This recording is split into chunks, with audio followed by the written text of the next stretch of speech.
Hi అండి, అందరికీ నమస్కారం. Welcome to Renu blogs. ఈరోజు వీడియో ఏంటి అంటే చాలా సింపుల్గా త్వరగా అయిపోయే అటువంటి ఆలూ ఫ్రై ఎలా చేయాలో చూద్దాం. ఫస్ట్ ఒక ప్యాన్లో ఆయిల్ వేయాలి. ఆయిల్ కొంచెం ఎక్కువగానే పడుతుంది, ఎందుకంటే ఫ్రై చేస్తున్నాం కనుక ఆయిల్ కొద్దిగా ఎక్కువగానే ఉంటుంది. వేసినటువంటి ఆనియన్స్, అలాగే అల్లం వెల్లుల్లి పేస్ట్ అవి వేగిపోయేంత వరకు వేయించిన తర్వాత కరివేపాకు వేసి ఇందులో ఒక స్పూన్ పసుపు యాడ్ చేసుకోవాలి. ఆలుగడ్డ పైన పొట్టు తీసేసి చిన్నగా సన్నగా కట్ చేసి వాటర్తో కడిగేయాలి. వాటర్ పూర్తిగా ఆరిపోయిన తర్వాత మాత్రమే ఆలుగడ్డలను పోపులో అయితే వేసుకోవాలి.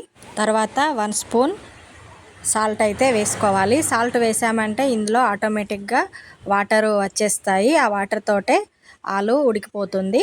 ఇక మనం వేరేగా పోయాల్సిన అవసరం ఉండదు. ఆయిల్లో బాగా మిక్స్ అయ్యేలాగా చూసుకోవాలి. ఆలూ ఫ్రై క్రిస్పీగా రావాలంటే అవి ఉడికించేటప్పుడు మూత పెట్టకపోతేనే పొడి పొడిగా బాగా వస్తుంది. దాదాపుగా ఆలూ ఫ్రై కావస్తుంది. చివరిలో కారం వేసుకోవాలి. ముందే కారం వేయకూడదు. ముందుగా కారం వేసామంటే అడుగంటుకొని కారం మాడిపోతుంది. అందుకోసమని స్టవ్ ఆఫ్ చేసే 2 మినిట్స్కి ముందు వేస్తే సరిపోతుంది.